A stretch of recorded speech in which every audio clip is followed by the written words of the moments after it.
পারছিস।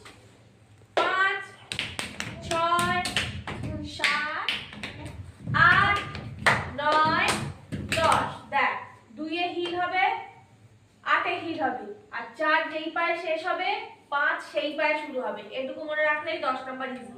কর 1 আবার রাইট সাইড 1 2 3 চেপে যোগ বসো 1 2 3 স্টার্ট 1 2 3